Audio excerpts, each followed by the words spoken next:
আসসালামু আলাইকুম বন্ধুরা, রুহানি চিকিৎসালয়ে আপনাদের সবাইকে স্বাগত, আন্তরিক ভালোবাসা ও শুভেচ্ছা। আশা করি সকলেই ভালো আছেন। আল্লাহর বিশেষ রহমতে আমিও ভালো আছি। আজকে আপনাদের মাঝে একটা বিশেষ আশ্চর্যজনক একটা কেরামতি আমল নিয়ে আসছি। আপনারা যতটা ছোট ভাষায় শুনতে পাচ্ছেন বা যতটা ছোট ভাষায় বুঝতে পারছেন, এর ফলটা ততটাই গভীর। তো ইনশাল্লাহ আমি আপনাদের মাঝে আজকে এই বিষয়টা নিয়ে পরিপূর্ণ আলোচনা করব। আজকের বিষয়টাতে থাকছে ইয়া ওয়াহাবো। ইয়া ওয়াহাবো, এই ইয়া ওয়াহাবোর বিশেষ একদম কি বলবো, একদম আশ্চর্যজনক একটা আমল, যেই আমলের মাধ্যমে আপনি মনের যে আপনার একটা ইচ্ছা আকাঙ্ক্ষা রয়েছে, আপনি অর্থের অভাবে ভুগছেন, আপনি অনেক ঋণগ্রস্ত হয়ে গেছেন, আপনার কর্ম আটকে যাচ্ছে, এমনকি অনেক বিষয় ঘটছে। এটা হচ্ছে নিজে কর্নেওয়ালা আমল, যে আমলের মাধ্যমে আপনি সফলতা নিশ্চিত পাবেন ইনশাআল্লাহ। তবে আমলটার বিশেষ কিছু রহস্যময় বাক্যবাণী এবং বিশেষ কিছু কার্যকলাপ রয়েছে। এই আমলের জন্য কারো কাছে এজাজত নেওয়ার প্রয়োজন নাই, আমার কাছেও এজাজত নিতে হবে এমন কোনো মানে নাই। শুধু নিয়ম মাফিক যদি আমল করতে পারেন, তাহলে আল্লাহ আপনার সহায় হবে এবং ইনশাআল্লাহ আপনি এই সকল ঋণগ্রস্ত, ধার দেনা, আপনার অর্থের অভাব, অর্থর ইনকামে, রুজি রোজগারে বরকত হয় না, এই সব যাবতীয় বিষয় থেকে আপনি চিরতরে মুক্তি পাবেন এবং ইনশাআল্লাহ আমলটা বরকরার রাখবেন। আমি মনে করি যে 5-10 মিনিট আপনি যদি ব্যয় করে সারা জীবনের সুখের ভাগী যদি হতে পারেন, তাহলে আপনি অবশ্যই আমলটা সারা জীবন, যদি করতে বলি সারা জীবনও করবেন, এতটুকু আমি আশাবাদী। তবে প্রথমত এক চিল্লা, যেটা আমি বলে থাকি, প্রথমত নির্দিষ্ট কয়েকদিন আপনাকে পরিপূর্ণ আস্থা এবং ভরসা স্বরূপ আমলটা করতে হবে, যার ফলে আপনি আমলের মোকাম্মল একটা সীমা বা লিমিটেশনে পৌঁছে যাবেন, যার পর আপনি এর মধ্যেও ফলাফল পেতে শুরু করতে পারেন। এটা আপনার জন্য একটা ভাগ্যের বিষয়, কিন্তু আপনি পরিপূর্ণ যখন নিয়ম অবলম্বন করবেন, আপনি ফলাফল পাবেন, এতে কোনো সন্দেহ নাই। কথা বুঝতে পারলেন? তো আমি এতগুলো কথা যখন ডিটেলসে বা এতগুলো কথা যখন আপনাদেরকে একদম ক্লিয়ারলি বলছি, এইগুলোর মধ্যে কিন্তু কোনো কিন্তু নাই। কথা বুঝতে পারলেন? আর আমি যে আমলটা দেব, এই আমলটার মধ্যে এতটা রেয়ার এবং এতটা সঠিকতা আছে, যার কোনো বিকল্প নাই। আমার কথা বুঝতে পারলেন? আপনারা ইতিমধ্যে অনেক ভিডিও দেখেছেন, অনেক ভালো মন্দ ভিডিও নিয়ে আসছি, কারণ অনেকেই অনেক রকম চাওয়া রাখে, যে চাওয়াগুলো আমি তো সবারই পূর্ণ করতে পারি না। তো মাঝে মধ্যে আমি কিছু ভিডিও দিয়ে থাকি যেগুলো পরিপূর্ণ খারাপ বিদ্যা, তো এর মধ্যে কিছু বিদ্যা দিয়ে রেখেছি। যাই হোক, তো ভিডিওর মূল অংশ আপনাদেরকে সরাসরি দেখাবো। তার আগে ছোট্ট একটা রিকোয়েস্ট, চ্যানেলটাতে নতুন হলে অবশ্যই সাবস্ক্রাইব করবেন, আর আপনি যদি আগে থেকে সাবস্ক্রাইব করে থাকেন, আপনাকে জানাই অসংখ্য ধন্যবাদ। তো চলুন আমলের মূল অংশ এবং নিয়মাবলীগুলো আপনাদের মাঝে উন্মুক্ত করি ইনশাআল্লাহ। এই যে দেখেন, আমি এখানে ক্লিয়ারভাবে বলেছি ইয়া ওয়াহাবো, দেখতে পাচ্ছেন ইয়া ওয়াহাবো, এর আশ্চর্য কেরামতি আমল। এই আমলের নিয়মাবলী কি, এই আমলের ইয়া ওয়াহাবোর একটা বিশেষ আজিমত, এসএম বা যেটাই বলেন আফসুন রয়েছে, যেটা আপনাদের পড়তে হবে নিয়ম অনুসারে, খুবই স্বল্প। আচ্ছা, প্রথমত বলে ফেলি, আপনাকে এই আমল করতে গেলে শর্ত অনুযায়ী 5 ওয়াক্ত নামাজি হতে হবে। এটা আপনার জন্য লাজমি বা বাধ্যতামূলক, এটাই মনে করতে পারেন। কারণ নামাজ পড়বেন না, আপনি ফলাফল লাভ করতে চাইবেন, এটা ভাই হয় না। কষ্ট না করলে কখনো ফলাফলের আশা করতে নেই। তো কি হলো, ইয়া ওয়াহাবু এর আশ্চর্য কেরামতি আমল।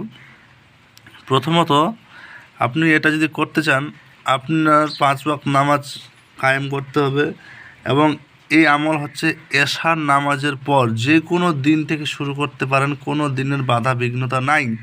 তবে আপনাদের জন্য উত্তম এবং সবচেয়ে ভালো হবে কোনো শুভ দিন দেখে।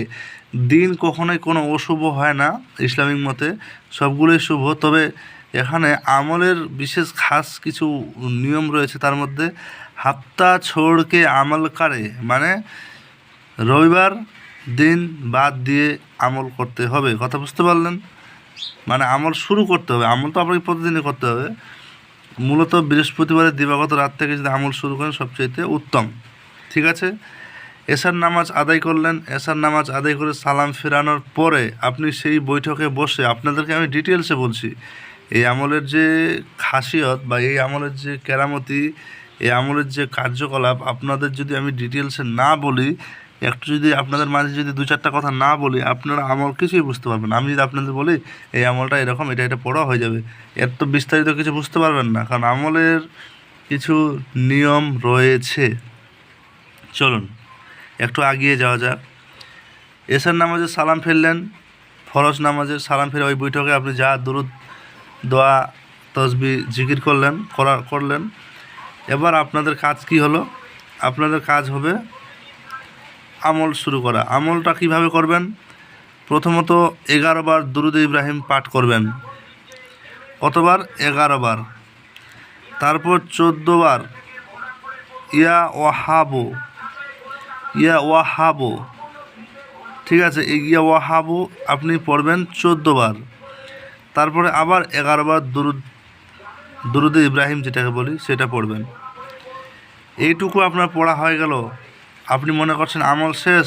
না, আমলের এটা শুরু, মানে আমলের হেডলাইন এটা।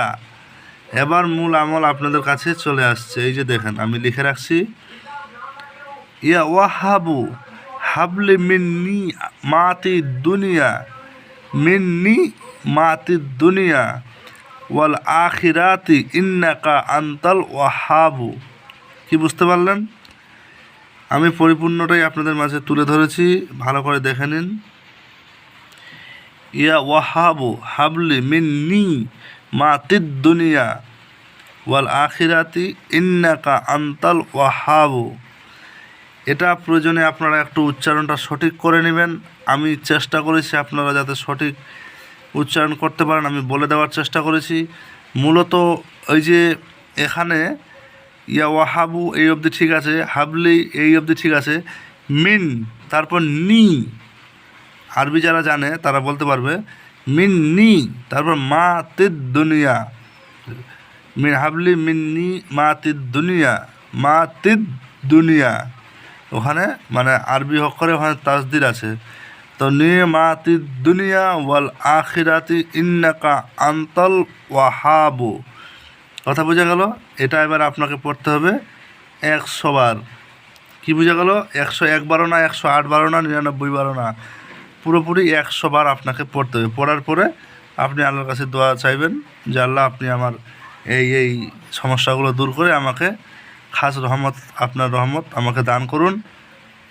কিন্তু এই যে প্রসেসটা বলছি, এটা আমলের নিয়ম। আপনি আমলটা করবেন টানা 41 দিন। 41 দিন করার পর, এর আগে থেকে আপনার পরিবর্তন হওয়া শুরু হবে।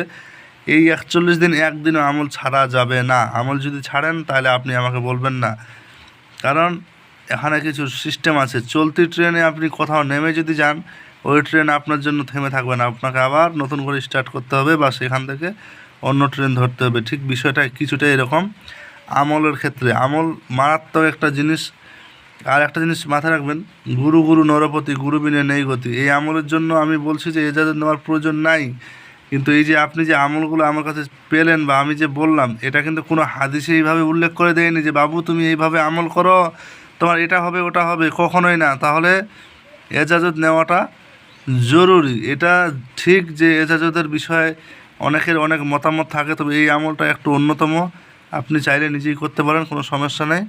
তবে কোনো বুজুর্গ আলেম বা কোনো ওস্তাদ আপনার নিকটবর্তী বা আপনি যার কাছে মনে করেন ভালো, তার কাছে একটু এজাজত নেওয়াটা উত্তম। কথা বুঝতে পারলেন?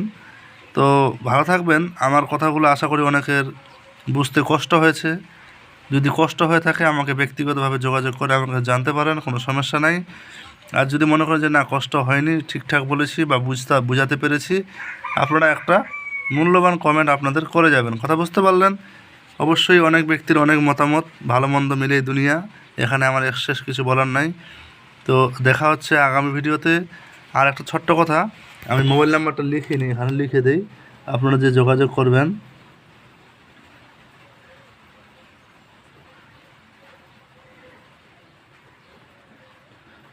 কি দিলাম +917364831540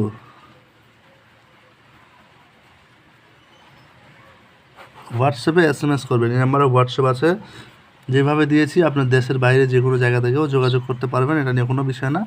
এটাকে বলা হয় কান্ট্রি কোড। কথা বুঝতে পারলেন? যেরকম লিখেছি এরকমই আপনাদের লিখতে হবে, +91 দিতে হবে, তারপর নাম্বার দিলেই হোয়াটসঅ্যাপ নাম্বার চলে আসবে। কথা বোঝা গেল? তো ভালো থাকবেন সবাই, সবার জন্য দোয়া কামনা রইল, সবাই আমার জন্য দোয়া করবেন। আল্লাহ হাফেজ।